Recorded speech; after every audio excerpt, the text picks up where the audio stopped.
नमस्कार दोस्तों, यदि आप भी 10वीं पास है और सरकारी नौकरी करना चाहते हैं तो बहुत ही अच्छी वैकेंसी आ चुकी है बिहार में।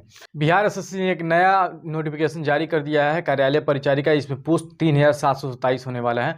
इस वीडियो में हम डिस्कस करेंगे एज क्राइटेरिया के बारे में, क्वालिफिकेशन के बारे में, इसका सिलेबस क्या होने वाला है, सिलेक्शन प्रोसेस क्या होने वाला है। तो चलिए शुरू करते हैं और आपको बताते हैं। सबसे पहले बात कर लेते हैं पढ़ाई लिखाई की। इसमें जो पढ़ाई लिखाई मांगा जा रहा है वो 10वीं पास मांगा जा रहा है। आप किसी भी बोर्ड से 10वीं पास हो तो आप इस फॉर्म को भर पाएंगे। आप इंडिया के किसी भी स्टेट से पढ़े हो या फिर बिहार से पढ़े हो, आप इस फॉर्म को भर पाएंगे। ध्यान देने वाली बात यह है कि इसमें महिलाओं को 35% आरक्षण दिया गया है।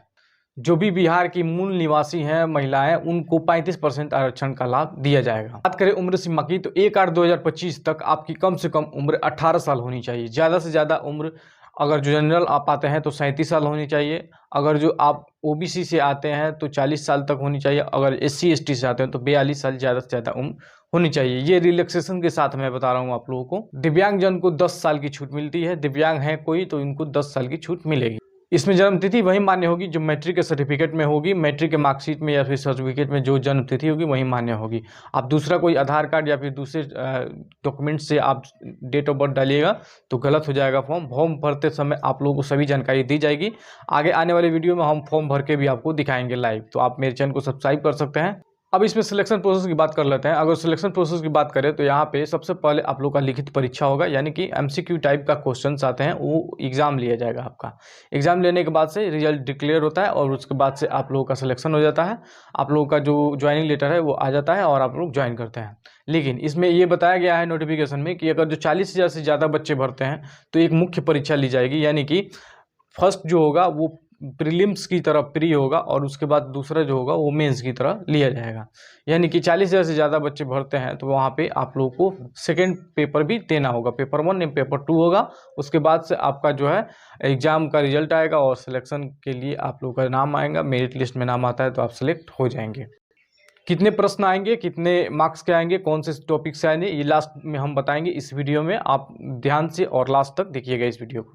यदि आप जनरल कैटेगरी से आते हैं या फिर EBC और OBC से आते हैं तो आपको जो है पेमेंट 540 रुपये का करना होगा इस फॉर्म के लिए। और अगर जो आप महिला हैं किसी भी कैटेगरी से आती हैं, बिहार के निवासी हैं या फिर SC ST से आते हैं, दिव्यांगजन से आते हैं, तो आपको 135 रुपये का पेमेंट करके और फॉर्म को फिल करना होगा।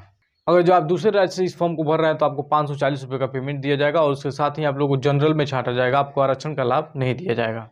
इसका ऑनलाइन आवेदन शुरू हो गया है। 24/9/2025 तक ये आवेदन होगा, तो इस तारीख तक आप लोग ऑनलाइन पेमेंट करके और सबमिट कर लीजिएगा फॉर्म को। फॉर्म को भरते समय पेमेंट आप लोग नेट बैंकिंग, UPI या फिर डेबिट कार्ड किसी से भी कर सकते हैं। अब बात करते हैं कि ऑनलाइन करते समय आप लोगों को डॉक्यूमेंट क्या लगने वाले हैं। तो आपका जो 10th का मार्कशीट है वो लगेगा। उसके साथ ही उसका मूल प्रमाण पत्र एक आता है वो लगेगा।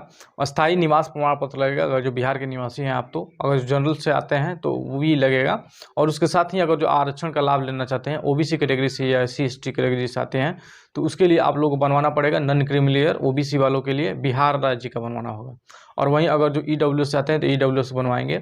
और इसके अलावा अगर जो SC ST से आते हैं तो SC ST का सर्टिफिकेट STU लेवल का या फिर SDM लेवल का बनवा लेंगे। आप लोगों को आवेदन करने का मौका bssconline.gov.in पे मिलेगा। वहाँ पे आप जाके ऑनलाइन कर सकते हैं। इसका जो डिटेल नोटिफिकेशन है उसमें साफ साफ बोला गया है कि लास्ट डेट तक आप लोगों का सब जो भी सर्टिफिकेट बनवाना है वो बनवा लेंगे। लास्ट डेट के बाद जो भी सर्टिफिकेट बनवाएंगे वो इस मतलब एडवर्टाइजमेंट में इस वैकेंसी में मान्य नहीं होगा। तो आप लोगों को सलाह यही है कि आप लोग जो भी डॉक्यूमेंट बनवाएंगे वो जल्द से जल्द बनवा लेंगे लास्ट डेट से पहले।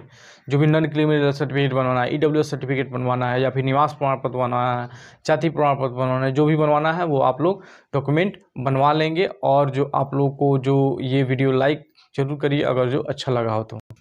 अब बात करते हैं कि एग्जाम का पैटर्न इसका कैसे होने वाला है। तो एग्जाम का पैटर्न के बारे में हम बात करें तो यहाँ पे सामान्य ज्ञान आने वाला है।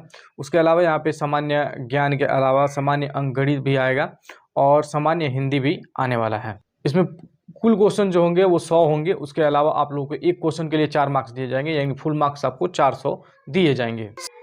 समय की बात करें तो यहाँ पे 2 घंटे का समय दिया जाएगा। यदि आप स्पेशली कैटेगरी के से आते हैं जैसे कि डिसेबल्ड आते हैं तो 20 मिनट का अलग से आप लोगों को समय दिया जाएगा। इसका जो पेपर होगा वो कंप्यूटर पे होगा या फिर ऑफलाइन होगा, इसके बारे में कोई जानकारी नहीं दी गई है। लेकिन ज़्यादातर जो इसका एग्ज़ाम होता है, जो कि पहले हुआ है OMR पे हुआ है, तो हो सकता है कि OMR पे इसका भी जो एग्ज़ाम है वो लिया जाए। डिटेल अगर जो सिलेबस देखना है तो डिटेल सिलेबस आप एडवर्टाइजमेंट में देख सकते हैं, उसका लिंक डिस्क्रिप्शन बॉक्स में है, वहाँ से आप देख लेंगे।